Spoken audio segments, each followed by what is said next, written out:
Today we have a 1952 Chevrolet 3100 with the inline six, and I'm gonna give you all a little basic walkthrough of it, breakdown of everything I've done. Might forget some stuff, might not, but just an overview of the truck today.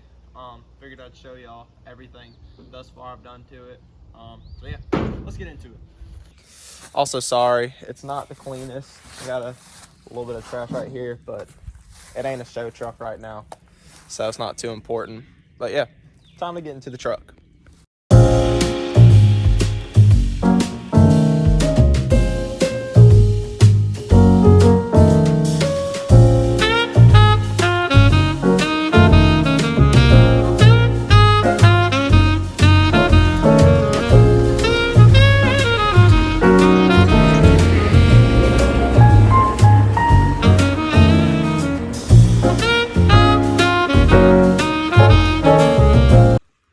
So this is the truck now.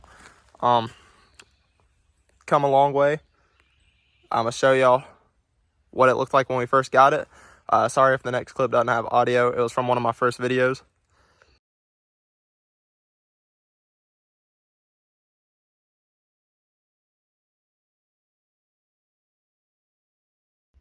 But it's not only good for driving that day.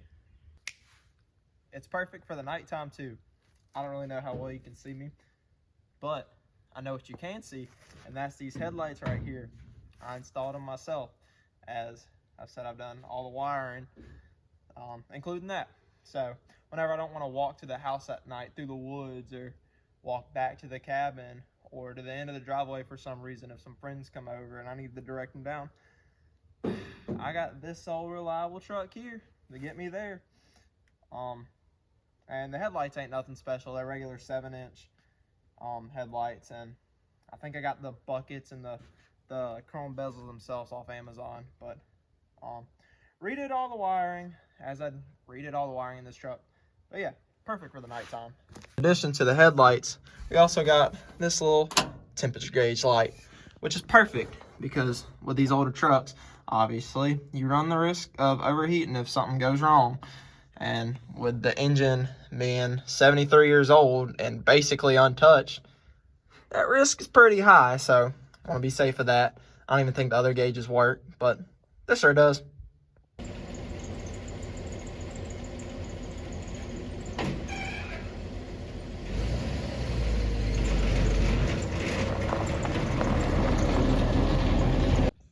So a little overview on why I got the truck. I'm not going to go too much into it because I've kind of already went over it in my previous video.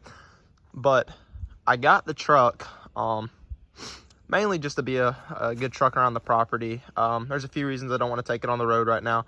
A, brakes and alternator. I really need to redo those things. And B, I'm just kind of scared. Not for the truck, but mainly other drivers. I don't want to go up on the road and have someone hit me and then a nice truck be, you know, completely trashed just from that. But yeah, I mainly got it as a farm truck. I say farm truck loosely. I don't really have a farm. We got about 32 acres out here, so something I can get around. That's why I even put me a flatbed on it. I didn't go ripping the bed off that was originally on it. I think before I got it, a bed hit the tree. The guy that sold it to me took the bed off, and I built this flatbed, and it's not perfect. I threw it on there super quick. But yeah, we got it parked outside the cabin right now. That's my cabin. And I've just always loved anything from late 30s to early 50s. I like late 50s. I like early 30s, don't get me wrong. But something about that time period, I don't know if it's just like the start of the bubbly trucks or whatever. I've always loved them because I grew up watching A Christmas Story, and every time I watched it, I would always be just fascinated with the vehicles. I mean, I even got me a 40s truck down there, but that one's got a long way to go. So yeah, and I didn't want a side-by-side or anything because I'm a hick. I'm not bougie. So I had my 48 Buick that the engine was just locked up solid on, and I've always loved the 40s cars. I really love them, but this has just been my dream, the 40s trucks and early 50s. And I know technically it is a 50s, but you know, they started these body styles in 1947. So I've always seen it, you know, more of a 40s truck, even though it is a 50s. no complaint there. I still love the 50s. Cool generation. I wouldn't know. I didn't really live in it, but yeah. And they're just so simple. I think the whole truck had 2 fuses. When I bought the truck, the dude said it was 51, but there's a few things. Well, I thought that was wrong. Someone pointed out the door handles. I think the 52s and on have the push handle instead of the push down. And also the speedometer goes to 90, I'm pretty sure. And that started in 52. But I know it's not a 53 because I'm pretty sure those had the 235 inline 6, and this one's still a 216. So yeah, just a little overview of the truck. I got it for, I think I got that Buick right under $1,000. So I traded this truck for it. The dude originally had it listed for $2,000, and you know, we traded. So I got it for a really good deal, and I don't know how much I have into it now. I don't have that much. I still probably have less than, maybe around $3,500 in it. Maybe less, maybe a little more. I'm not sure. But yeah, it runs, it drives good. Doesn't stop too great. I got to redo the brakes, like I said. But right now, I know people are going to complain, you shouldn't be using that truck for work. That could be a good show truck. And I mean, it is. But once you start looking closer, it has its dings and dents. Right here, you can see that whole thing's just rippled and covered with Bondo. This cab corner is good, but if we go around to the other side, this cab corner is kind of non-existent, and that's not my doing. They replaced the other side, and I have the cab corner to replace this, but I'm not that good at welding, so I got to learn. You know, there's dings and dents right here. There's a few dings and dents in the bed, or not on the bed, but the back of the cab. The top's a little rippled. But rust-wise, it's in pretty good condition. You can see floor pans. We'll get into the interior more. That's my radio right there. But they kind of need to be redone. But it's not that bad, especially for what I'm using it for. And it doesn't leak too bad either. Kind of got to slam that door. Glove box kind of comes down whenever you slam the door. It's an automatic feature. Basically a Cadillac. So yeah. I want to get some white wall tires and some chrome hubcaps. Go along with the 50s look of it. I know I keep saying a lot. I'm sorry about that. But yeah, that's a little overview of why I got the truck. Just always loved these late 40s, early 50s Chevrolet. The 3100s always stood out to me. And I like the 55s and on too. But this was like, I don't know, my favorite year for the Chevrolet. So in here we have the 216 inline 6-cylinder. As I mentioned, really everything I've done under here was, I didn't use any of that original wiring. It's kind of a mess. Carburetor, same carburetor that's been on there. I need me a new air filter. I kind of messed up the other one a few days ago. I really don't want to run it without it too much, but we will for this video. Got a new distributor. And I bolted everything down. You can see these new bolts. When I got it, there was like 2 bolts holding this truck together. And that's really not even an exaggeration. There was hardly anything holding these fenders in. This hood still isn't even on. I need to put it on the hinges. But I got to tap them holes out. Put new spark plugs and ignition wires in there. Fuel filter, fuel pump down there. And I had a little bit of fight with the fuel pump because I got one for a 51 and that didn't work too well, so I had to send it back and get another one. What else did I put in here? Thermostat. I need to flush the radiator again. It's kind of a mess, but bolted the radiator and radiator support down because that wasn't really bolted down when I got it. And yeah, that's, I also put in the headlight wires. You can kind of see them poking out. And put in the headlight and headlight buckets and these bezels. So that wasn't too hard to do. I haven't put high and low beams right now. It only has low beams, but hey, that's better than nothing. So we'll go in here. Obviously, I've already kind of described, I put this flatbed on it. Still needs some work done to it. I still got to stain it. And yeah, haven't done too much to the interior yet. Let me move close that. But right now we just got a blanket ran across the seat. We don't have a back to the seat. Really only thing I've done is this, and I'll show that later. But I redid all the wiring. I think I already stated that, because I didn't want to reuse any of the original wiring. And over here we have the gas tank. Now, I'm sure this gas tank isn't in too bad a condition. It doesn't look too bad down in there. But I haven't gotten around to cleaning it out, and I don't want to run gas through there if I know it ain't clean. So now we have this, and usually it's covered up with a tarp, but it looks kind of trashy, so I took it off for this video, and that's just ran to the engine. So a little cover up. And someone was asking about these marker lights. I don't know. Whoever put that on before me, I don't know why they did it. Does it look cool? Maybe. I might end up taking them off. I don't know. They're already on there. I might leave them on.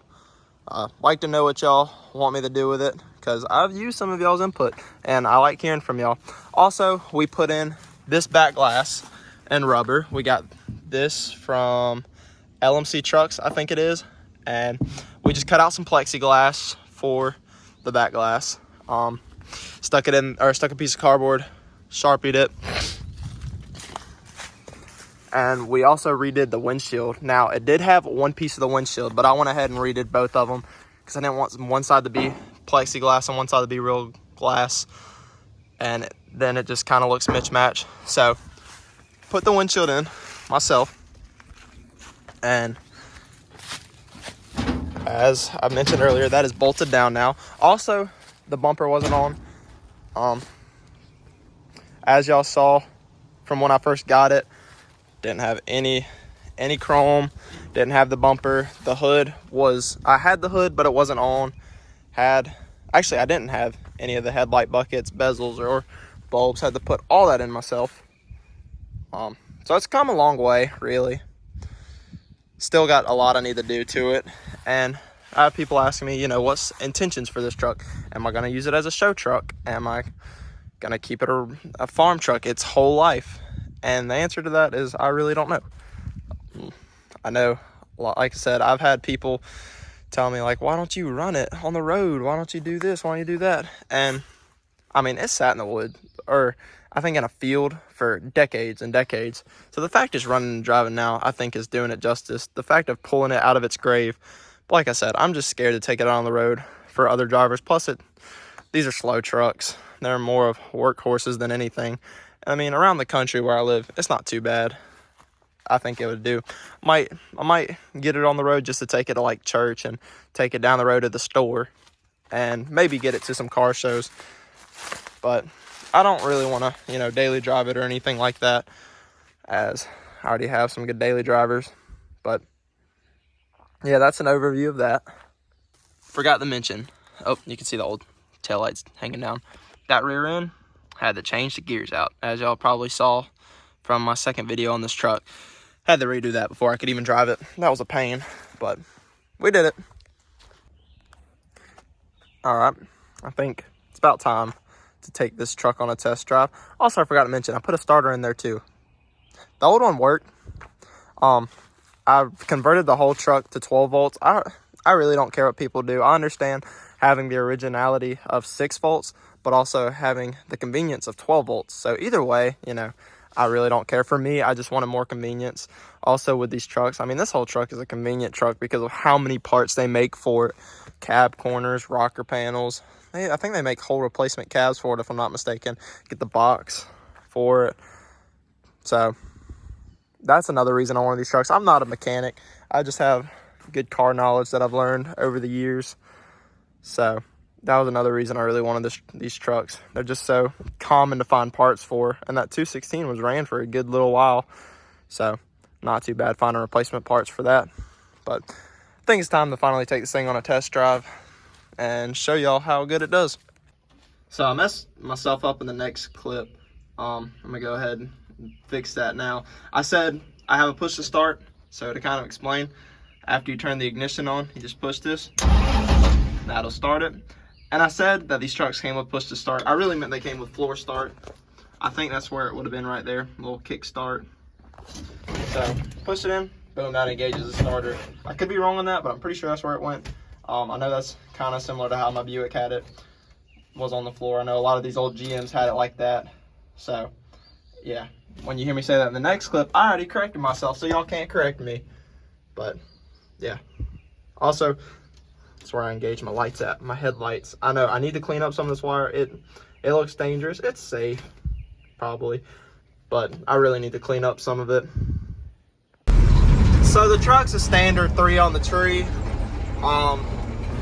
I've already driven a little bit away from the cabin. We're about back at the house now, but it drives pretty smoothly. Sounds good. I have a little push button now. Normally these trucks came with a push to start, but it drives good. It's a good driving truck, especially for sitting so long. And that's the thing, you just can't beat inline 6s. I've worked with 4 cylinders, inline 6s, V8s, mainly small blocks, but still. And these things, this engine is 73 years old and untouched, really. And it still drives just as good as it did back in the day. Maybe not just as good, but it is just smooth as could be. Hardly any smoke coming out of the tailpipe. On startup, obviously, it smoked out the whole neighborhood. And even with my 2016 or 2017 work truck, it's on its 2nd engine and it's only 8 years old. But yeah, this thing is a good riding truck. So for the amount I paid for it, I can't really complain. And we're here at the house. Kind of went in a little bit of a loop just so I could show y'all it driving a little bit, but it's a good driving truck. It smells a little funky, but I mean, getting to and from the house, going to the cabin, going to pick up mail, going to the shop, whatever, it does good and it drives good. And I couldn't be more happy with how much I paid for the truck. It surprised me, really. And I mean, the only reason it didn't fire right up originally is because I had timing wrong. So it kind of took me a day to figure that out. But after I set timing, it cranked right up. It ran good. It even idled. So it did good. But there's a little run of it. I'll show you more from the exterior of driving it. I got my chair on the back. That's what I used to prop the camera up to film. But yeah.